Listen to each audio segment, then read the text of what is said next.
different to his erratic behavior, his obvious mental decline, his history as a convicted felon. Please do not hand our fates over to the likes of Trump, who knows nothing about us, who has shown deep contempt for us, a predator found liable for sexual abuse. All of this while we pick apart Kamala's answers from interviews that he doesn't even have the courage to do, y'all. Because a vote for him is a vote against us, against our health, against our worth.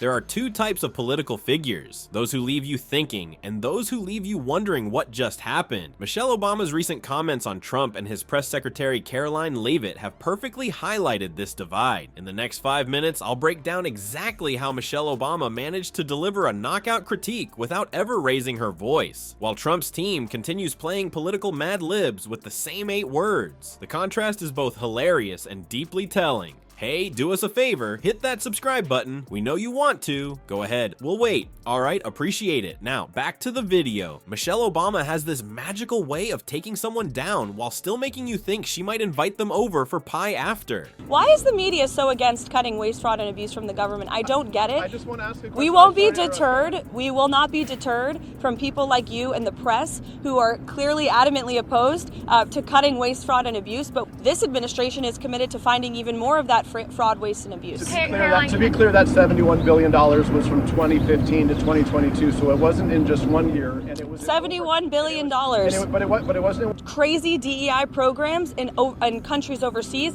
They also don't like the fact that there has been $71 billion worth of fraud in Social Security and improper payments going out the door. It's like watching someone get verbally body slammed with a smile. Her recent comments about Trump and his press secretary Karoline Leavitt show exactly how it's done. When most politicians get mad, they yell and call people names like kids fighting over the last juice box. But Michelle, she does something way smarter. She stays cool, speaks clearly, and somehow manages to be more devastating than any screaming match could ever be. Have you noticed how she crafts these perfect takedowns? Obama's speech last night where she said that you're in over your head and the wrong president for the country. She was over her head, and frankly, she should have made the speech live, which she didn't do. She taped it, and it was not only taped, it was taped a long time ago because she had the wrong deaths. And frankly, I wouldn't even be here if it weren't for Barack Obama. See, we're standing in the White House.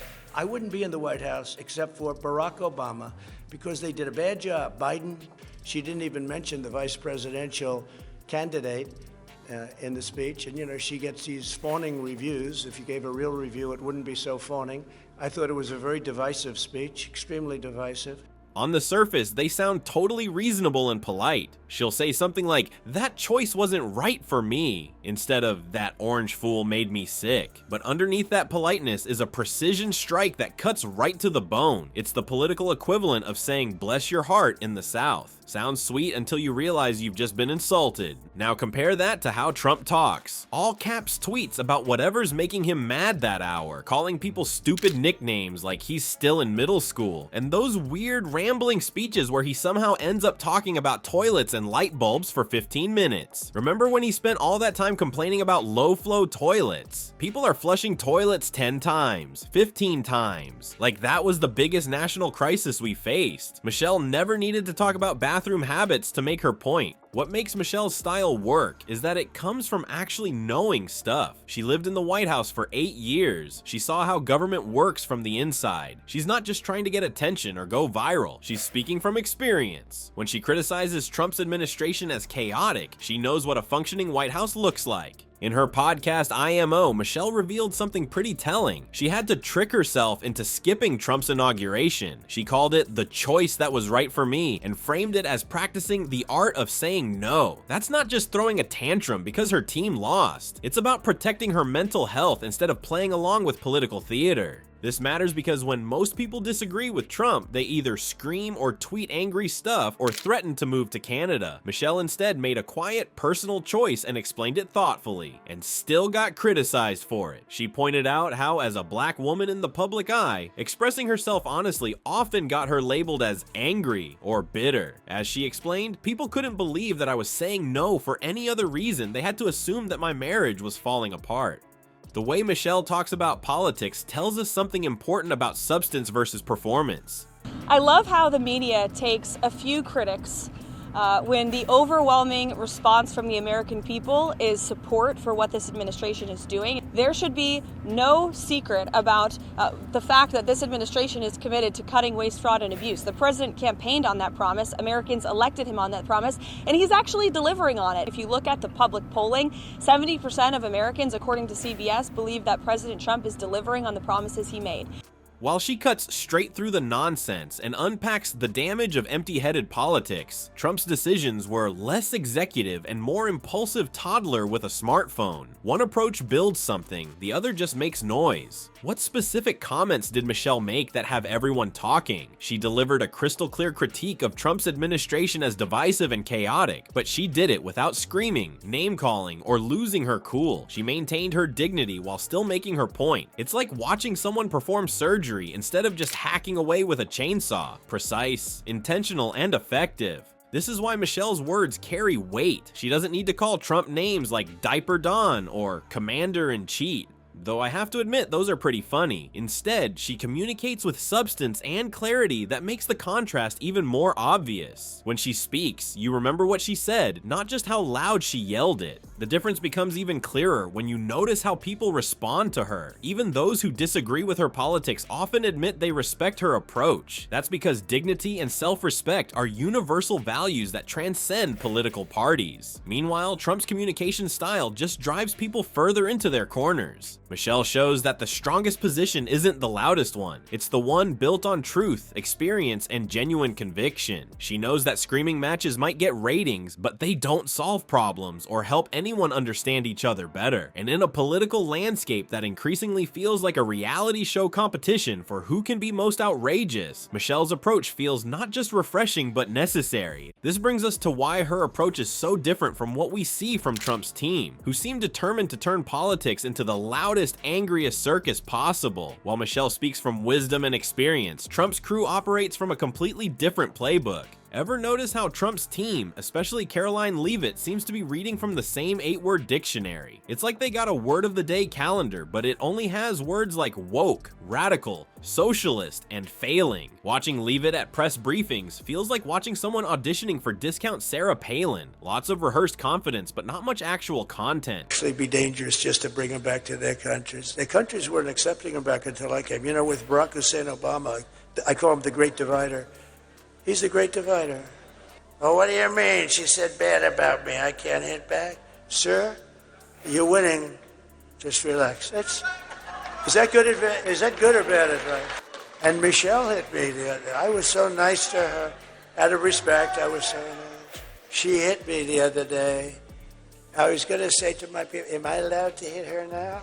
Karoline Leavitt represents this new style of political communication that's all about the performance rather than the substance. She doesn't need to explain complicated policies. She just needs to look confident while saying things that sound good to Trump's base. It's politics as theater, and she's playing her role perfectly. While Michelle Obama builds arguments using facts and actual life experiences, Leavitt just keeps recycling Trump's greatest hits. Michelle talks about what she's learned from 8 years in the White House. Leavitt talks about whatever was on Fox News that morning. It's like comparing a 5-course meal to a bag of cheese puffs. One fills you up with something real, the other just leaves orange dust on your fingers. The Trump administration's whole communication strategy is basically, look at this shiny thing over here. Whenever they don't want to answer a real question, they create spectacles to distract from substance. Remember when Trump spent all that time complaining about shower pressure instead of handling COVID?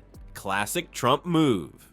Create drama about something small to avoid talking about something important. Their latest embarrassing stunt shows exactly how they operate. The White House actually made a deportation video set to Semisonic's Closing Time. You know, the "you don't have to go home, but you can't stay here" song. It might sound clever for about 2 seconds until you realize they completely missed what the song actually means. The band literally had to come out and say, "We did not authorize or condone the White House's use of our song, Closing Time, in any way." You know what the response is there? It's like, nah.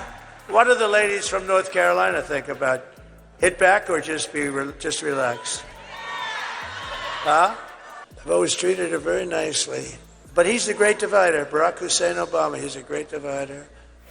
But he never did. You know, he came out same way for Hillary.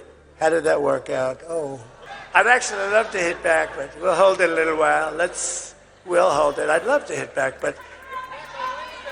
Oh, no, she took some shots at me the other day. I said, whoa, what have we here? I'd never heard that before. The band even pointed out the song is actually about joy and possibilities and hope. It's literally about birth and new beginnings, not kicking people out. Talk about missing the point entirely. It's like using Born in the USA as a patriotic anthem without realizing it's criticizing how America treats its veterans. But Team Trump doesn't care about meanings or accuracy. They just want whatever sounds catchy. When called out on this tone-deaf music choice, what did Leavitt do? She doubled down, saying the song sums up our immigration policy pretty well. You don't have to go home, but you can't stay here. Just quoting the line without understanding the context. It's the perfect example of their surface-level approach to everything. This is what happens when you treat politics like reality TV. Trump's entire presidency operated like he was still on The Apprentice, creating dramatic moments, shocking twists, and cliffhangers instead of actually governing. They think about viral clips and sound bites instead of how policies affect real people. They defend using old laws like the Alien Enemies Act to deport people by framing it as fighting terrorism, without considering the actual legal and ethical problem. Their approach to politics isn't just annoying, it has serious consequences. When you turn governance into a performance, people stop believing anything is real. Truth becomes whatever sounds good in the moment. Facts become optional. Democracy depends on voters having accurate information to make decisions. But how can anyone make good choices when everything is just noise and spectacle?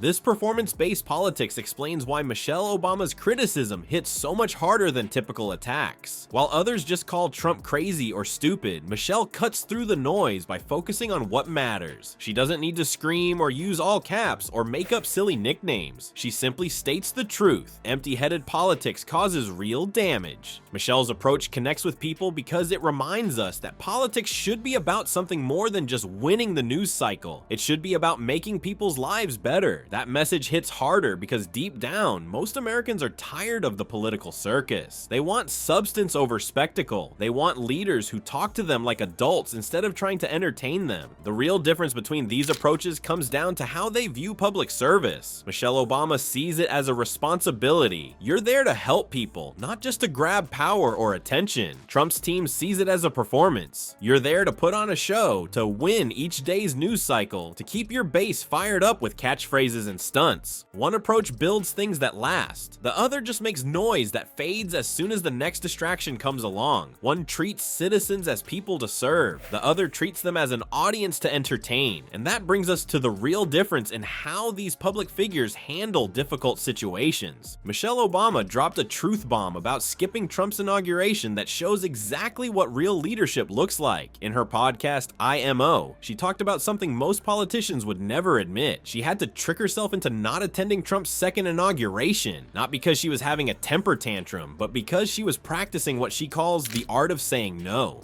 When Michelle first mentioned she skipped the inauguration, the rumor mill went crazy. People claimed her marriage was falling apart or she was just being bitter about Trump winning. But her actual reason was way more interesting and way more important for anyone who's ever felt pressured to do something they didn't want to do. It took everything in my power to not do the thing that was perceived as right, but do the things that was right for me, Michelle explained. She actually had to tell her team not to have a dress ready for her because she knew she might cave to pressure if a fancy outfit was hanging in her closet. That's some next level self-awareness right there. She basically had to outsmart her own people-pleasing instincts. What's fascinating is how Michelle frames this as a skill she's just now starting to build. The skill of saying no. She wants to pass this wisdom on to her daughters and other young women. It's like she's saying, look, I was First Lady of the United States for 8 years, and I'm still learning how to say no when I need to. That's refreshingly honest in a world where most politicians pretend they know everything. For Michelle, this isn't just about personal preference. It comes from her experience as a black woman in the public eye. When she expressed herself honestly, she got labeled as angry or bitter. She recalled that when she was just trying to tell the truth about her life, the first label some female journalists slapped on her was bitter. bitter, so she had to learn to protect herself in a world that was ready to misinterpret everything she did.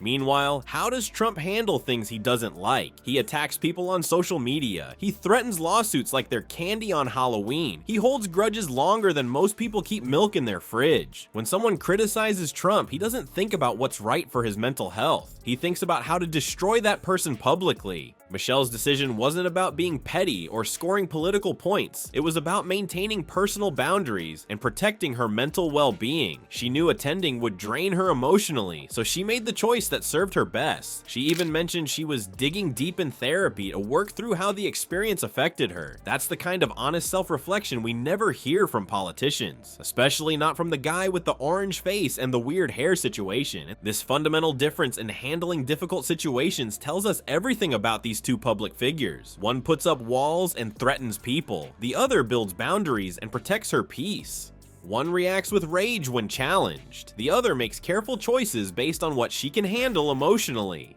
One lives for drama, the other avoids it to stay healthy. So why did Michelle Obama feel she had to trick herself into skipping Trump's inauguration? Because she was prioritizing her mental well-being over political theater, which is exactly what authentic leadership looks like. She knew attending would be emotionally damaging for her, and she had the courage to make the choice that was right for her personal health, even knowing she'd face criticism. People couldn't believe that I was saying no for any other reason. They had to assume that my marriage was falling apart, she said. That's the world Michelle navigated, one where a black woman's choices were always questioned and assigned the worst possible motives. The way she handled this situation gives us a masterclass in authentic leadership. Real leaders know their limits. They understand when something will harm them. They make choices based on long-term well-being, not short-term appearance. They build the muscle of saying no when necessary, even when it's hard. This is a million miles away from Trump's approach to leadership, which basically boils down to, I'm always right. Everyone who disagrees with me is wrong, and I'll throw a fit if I don't get my way. Toddler-level emotional development with access to nuclear codes. Not exactly the definition of mature leadership. When we look at these contrasting approaches, the question becomes obvious. Do we want leaders who prioritize appearances and ego, or leaders who demonstrate self-awareness and emotional maturity? Do we want people who perform leadership or people who actually practice it? People who throw tantrums when they don't get their way, or people who make thoughtful choices even when it's difficult?